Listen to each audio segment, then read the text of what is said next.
Hello, and welcome to the first episode of Character Inspiration. This one's going to be D&D based. If people want character inspiration for other role-playing games that I've played, I can always try to do that. But I'm going to focus on D&D because I'm only in 2 D&D games right now, so I'm only playing D&D right now. I have played other role-playing games before, so I have experience depending on the game. So my experience is I've been gaming since I was roughly 12 and a half. So Christmas is my kind of checkpoint, or my birthday, as it were, for playing role-playing games. I got a Ravenloft book, second edition Ravenloft book for Christmas, and then for my 13th birthday, my mom bought me a player's handbook, monster manual, DMG, and some dice for second edition. This is roughly, I think, like maybe only a year or two before 3rd edition. So I have some experience with 2nd. Played a whole ton of 3rd and 3.5. One of probably the few people who liked 4th edition. Played Pathfinder, which is 3rd edition, but 3.75. And I'm currently in 2 5th edition games right now on Sunday and Monday nights, which we stream. So if somebody wants to watch those, let me know, and I can hook you up with my brother's Twitch channel. I'll post it, actually. I'll post the Twitch channel in the description down below. So I figure people, maybe new people, don't know what to play, or they don't know what to build. I'm not going to get to the nitty-gritty of it. It's not going to be building, the mega game wizard or mega game fighter. It's going to be more character backstory, some inspiration for your character. Maybe you're like, I want to try out a wizard, because I'm going to start. This first episode is going to be Human Wizards, as it should be titled. It's because it's simple, it's easy. I'm playing a human wizard on Sundays, so I can already draw inspiration for that. I will try to do 3 different character ideas. Mainly same race, same class, but different archetypes, or so that it's going in different directions, and try to build around that. So let's get to it. So the first one, like I said, human wizard. My character on Sundays is I'm a red wizard of Fae. I'm in the rank of Alakir, which is the lowest official rank. His name is Thezar de Deseret, or of the House Deseret.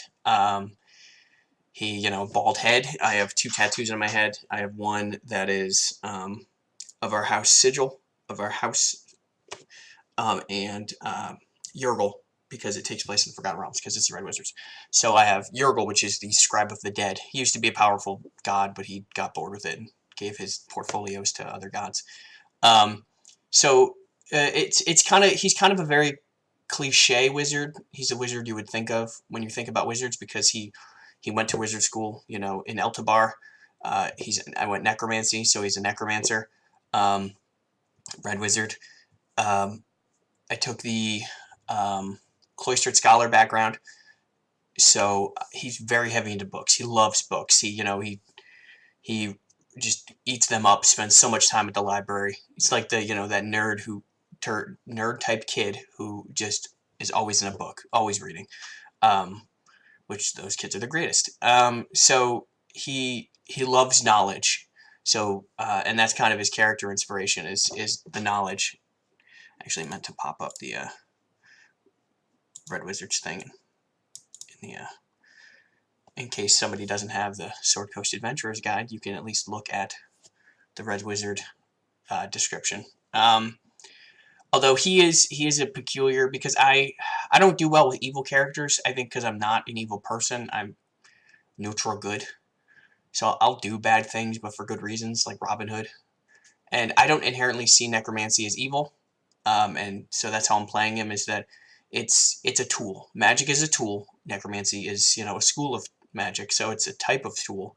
So it's like a screwdriver, or, a power saw or whatever. So it's all in how you use it. And yes, you could argue that creating undead, you're trapping the soul.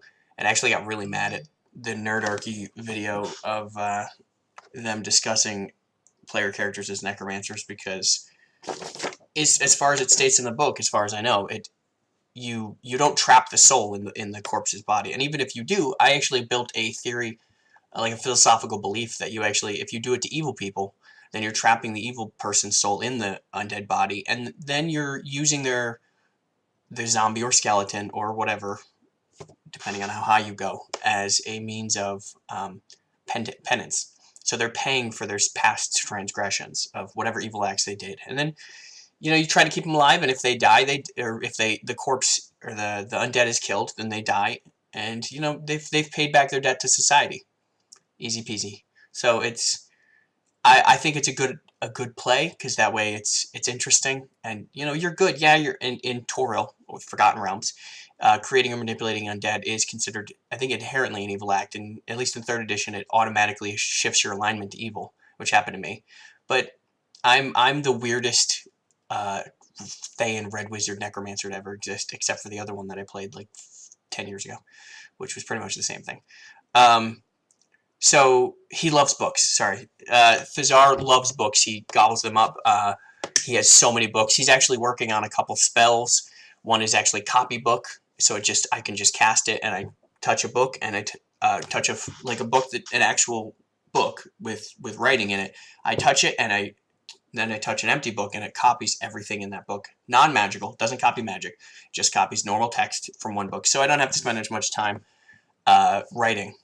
Although I am creating a magic item that is similar to the Decanter of Endless Water, where it's an infinite ink thing.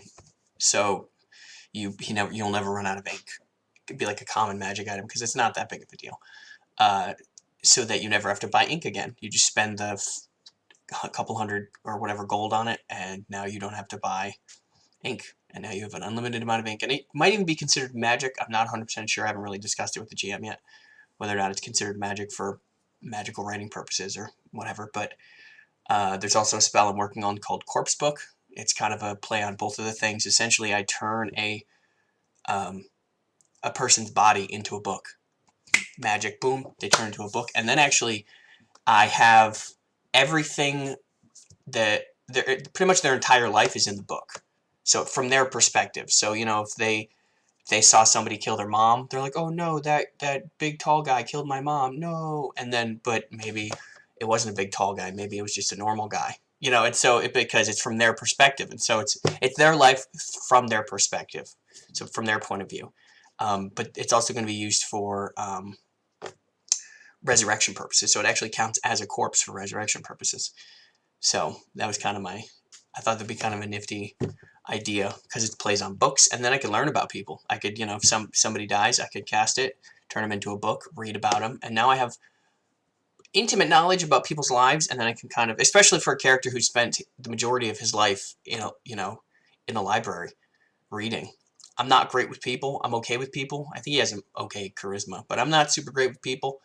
But that at least gets me to understand people in a way that I guess is creepy. But once again, it doesn't trap their soul. That is specific. It doesn't trap their soul. It allows me to do whatever. So, that's kind of that character. He's gonna play the whole wizard politics game of trying to become a Zolkir and stuff, and that's how it intended. But now we're in hell, and where we're going next, I have no idea. But that's kind of that character. I love that character. So another one I thought of while I was running a couple days ago, when I came up with the idea for this, is a war wizard, which is right below it. If you look, you can see right below it, the war wizard. So in Cormyr, war wizards are a big deal. So you're, once again, human. You're human. Maybe your dad was a war wizard. You were traveling, and you got attacked. You were maybe your dad just got the job as a war wizard or something, and you were traveling from maybe in Cormyr. There could be outlying cities or something. I don't know a whole lot about Cormyr, but maybe not the capital city. Maybe you were out on the outskirts. He was doing research or something and brought you along, and then you're on the way back, and maybe you get attacked by trolls or ogres or orcs or some kind of monstrous race. Because that's my idea is, you know, your dad knows that he can't win the fight and wants to give you guys time to escape. So he kind of draws them away, nuking the heck out of them, and draws them away as you and your mom and maybe whoever else was there, you know, continues on running, you know, just hauling towards the city. And but he gave you his spell book. He knew he was going to die and he wanted to give you that to remember him by. So he gave you his spell book before running off. And in the distance, you can see him battling and throwing spells. And you know, maybe a troll lumbers up and grabs a bite of him, and you know, he looks at you, looks you dead. You're like, you know, 500-600 feet away, easy. Like you're hundreds of feet away. You know, you can see him, and you swear to God what he said was, "I love you," before he cast a fireball, detonating it point blank range on himself, obliterating the troll, you know, and anything within a 20-foot radius, but including himself. And he did that to save you and your mom. And so that's kind of your motivation for being a war wizard. Is you're like, you want to live up to that. You want to live up to that or you have that expectation of yourself. Be like, I will be like my father. And so, you know, you start going to the school, becoming a war wizard. You have to, you know, support your mom. Maybe you get, depending on what background. I didn't really pick a specific background to go into, but I mean, maybe you do it while you're part of the city guard, or maybe you also get into crafting. So you go crafting background. It's kind of I should be a little more specific with them. And probably the next video I'll probably write the whole thing. So I'll kind of build a character. I could even do it with character sheets, but I kind of wanted to get this out there first. See what the interest is. So you can kind of pick a background. So, you know, he's a war wizard. So all right, we can actually go to the backgrounds. Let's see.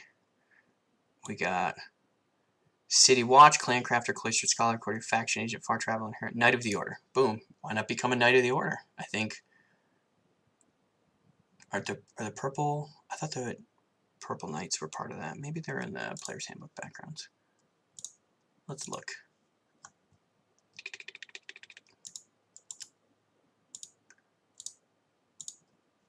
I thought the purple dragon knights were part of. Maybe it's part of. Might be part of fighter or something. But you know, maybe you can become a knight of the order because you know you're a purple dragon or part of that. So you become a knight of the order. You go and you serve that while you're doing your time training, and then you become a war wizard, and then you know you serve somebody, or you become part of a group based out of Cormier that that goes out and exterminates monsters, and you have a hatred. You have a hatred for, you know, trolls and orcs and ogres and gnolls and any monstrous race that invades society because they killed your father. You know, you blame them for the death of your father. And so that's kind of your motivation, is for how hard you're kind of like Batman, but your mom's still alive, so less like Batman. And so that's your motivation for maybe, you know, that gets you to the beginning of the game, and you join this group of other adventurers because, you know, you are a war wizard and you do serve the city, but maybe you're not powerful enough to officially serve the city, and they, you know, go out and join this group and go do some stuff. Like kind of similar to what is it? I think you go out into the world. I'm trying to remember what the different groups that do that. Like, you know, you become a man, go back and prove that you like the society that you actually are from, and so then you go back. So that's kind of the idea for that. Is, you know, your character's motivation. You know, that's why you're a wizard. I mean, there's actually, I believe, actually. And oops, I should have brought up Xanathar's, because I think Xanathar's has the war wizard. Let's see. I'll be better prepared next time. 58. I want to say it was Xanathar's. Yep, war wizard, war magic. So you could be a war mage, which is different from. I mean, you could be evocationist. go evocation from Player's Handbook, but you can go, if you want, you can go war magic. Specific, that's what you're built. You're a war mage. You're designed for war. So, that would be cool. The third idea, it's actually, I didn't even realize when I was coming up with it, but it's actually, if you watch Critical Role, and if you don't, you should. But I was going to go abjuration, but transmutation makes a lot more sense. You go human, wizard. Oh, I went the wrong way, I think. Yeah. Human, wizard. I like abjuration because I really want to play an abjurationist. I really don't actually like my necromancer as far as how necromancy is for the school, and it actually irritates me how kind of stupid it is, and how they built undead army is not. It's underpowered. It's not even that I don't even want it to be overpowered. I just want it to be on par with what some other abilities could be. But no, you go transmutation. Similar to Caleb in the current Critical Role campaign. He is a wizard. I don't know anything about his backstory, but he has transmutation. So that's kind of figured that makes sense, for going that way. So instead, you are from Waterdeep. You are a human in Waterdeep. Maybe you, for some reason, your parents died, or something happened. I mean, there's been a lot of war in Waterdeep and faction fighting and whatever, and maybe your parents were caught in the crossfire. Maybe you were, a couple years old, and your parents were caught in the crossfire of a faction war or something, and they were killed. And the city just didn't give a shit about you, and so they kind of sent you off, and so you were kind of running the streets, and you met a kid, and joined up with the a thieves guild or something. But you're not a rogue. You didn't go rogue. You went wizard. So maybe while you were doing it, you have to you could take the urchin background. So which I think gives you sleight of hand and stealth. So you learned how to pick pockets and stuff, and maybe you came into possession of a wizard book, and you're like, yeah. And so while you're doing your stuff and whatever other responsibilities for you, you spend your nights researching, trying to read the book, trying to figure stuff out, stealing more stuff from wizards. Maybe you found a book, because maybe you know how to read, maybe you don't, maybe you got somebody to teach you how to read, and then maybe you learn how to speak Draconic, because that's the inherent language of magic. So you figured out how to learn magic from this random person's spell book, and then maybe maybe you focused your thieving stuff in the mage area, near the mage towers or whatever, and so that's how you gained your knowledge, and you use it. You use it to transmute things. Like I said, the arcane traditions, like especially transmutation. Level 2, you can transmute something from wood, stone, iron, copper, silver into any of the other ones. So you can turn, maybe you take, you just cut out wooden discs, that are like the coin. So maybe you have, replicas, or even, of them, and you turn them from wood into silver, and then you go and buy stuff, and then, never the same place, not frequently. You're smart because you're a wizard, so you're smart enough to know that you can't frequent the same place regularly. And then maybe, I think Urchin actually gets disguise kit, so maybe you change yourself often enough. I think you get disguise kit. Yeah, disguise kit. So you use that to disguise yourself. You don't get that till 2. So if you're starting at 1, then you haven't quite gotten the ability to do that yet. But maybe that's something you're working on. You've been working on. And so that would explain, maybe that's why your character has a rogue friend, you know, so maybe you and another player, if another player wants to play with you and they want to play a rogue, you can have a wizard rogue combination. Coincidentally, just like, you know, Caleb and not the goblin. But I mean, there's no reason that why they probably have enforcers. So there's maybe you befriended an enforcer too, so you can have a fighter, or maybe you befriended a cleric, you know, or maybe somebody wants to play a cleric of the trickster, or a trickster cleric, which I'll go into probably at some point. I think I'll work my way backwards. So I'll start with wizard and go warlock and work my way up the classes. I'll probably go strictly human. Unless people want me to do other things, other races. But I think I'll do all of them as human, and then, you know, kind of work my way through the races. So, yeah, and then you have, so you're an urchin background, you're a transmutation wizard, and then that's kind of where you got your knowledge. It's from kind of thieving and stuff like that. And then, you know, what's your inspiration, or what's your motivation? Maybe you hate the royalty or something because, you know, they're the reason, they're one of these factions. Maybe you want to wipe out a faction. So let's say you're part of this guild, this Steve's Guild. You know, you're one of the wizards, and maybe it was, you know what?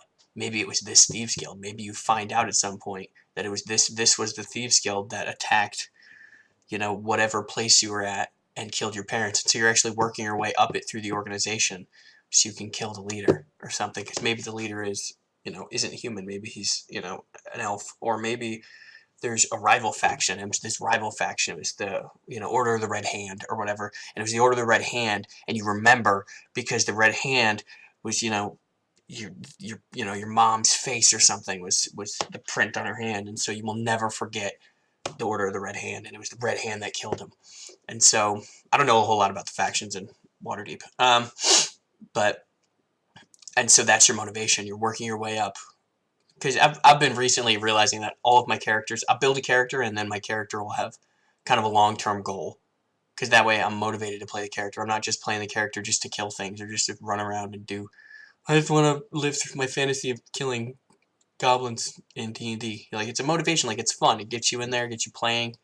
And then that's good for the GM too, because no GM wants to build a game and then have everybody go, I'm going to run over here and give two shits about the story you're trying to build. Like, they put their time into building a story. You should at least try to follow the story, at least haphazardly, you know, and you know, a good GM will incorporate stuff into their game. So kind of work with them. They're not the enemy. They're the storyteller. They're telling a story, and so they're the one who's writing the book, but you're also the main. You guys are the main characters of the book. So, you know, it's a two-part. You can't have a story without main characters, and you can't have main characters without a story. Otherwise, it's just a journal, and that's boring as shit. So even Lord of the Rings, technically, I guess it was kind of a journal, but it was a story. A lot of walking. So yeah, that's kind of the character ideas that I've come up with. Like I said, I'll probably do human warlocks, because that actually makes a lot of sense, just for humans to go warlock, make those deals. So I think I'll do it every Sunday. I'll release a new episode of character inspiration. So I'll try to get better prepared for next time. But if you have any requests, by all means, be like, yeah, I'm thinking, you know, of doing this. You know, I want to play a rogue, but I'm not sure what. Maybe an elven rogue, and I can do multiple races. So you'd be like, all right, I want to be a rogue, but I'm not sure if I want to go. And I can metagame or mega game. So it'd be like, you know, you want to go maybe halfling. But then, you know, you want to play the character for fun too. So it's kind of, there's always a balance of playing the character for fun and playing the character so that it doesn't die. Because that's my thing, is that I started out as a mega gamer, and eventually got into role-playing, which is stupid, I understand, but when I played 4th edition, and I was like, role-playing's fun, yeah, okay. And so that kind of got me deeper into the characters and stuff, and I think that being a mega gamer is better as long as you eventually get into role-playing, because I would rather play a game with 4 players that are all mega gamers that also can roleplay, because we're going to get into a fight, and I know that we're all likely to survive unless the dice hate us for the entire fight. We're likely to survive because we all built solid characters. We didn't, whereas a character who might build a character for role-playing purposes might further stats in weird places, and they're trying to be funny and roleplay. Like, great, you can roleplay the hell out of things, but somebody looks at you wrong and you're dead because, you built your character poorly. You built your character to roleplay in a combat role-playing game. So I build the combat part, and then role-playing is up to the player, not necessarily 100% the character. Unfortunately, charisma plays into that. But if you're a charismatic person, build a character that can stay alive. And then you can play that cool character for a long time instead of dying. And they'd be like, great, what's my next character going to be? You'd be like, you didn't do anything with the one you had. Anyway, rant over.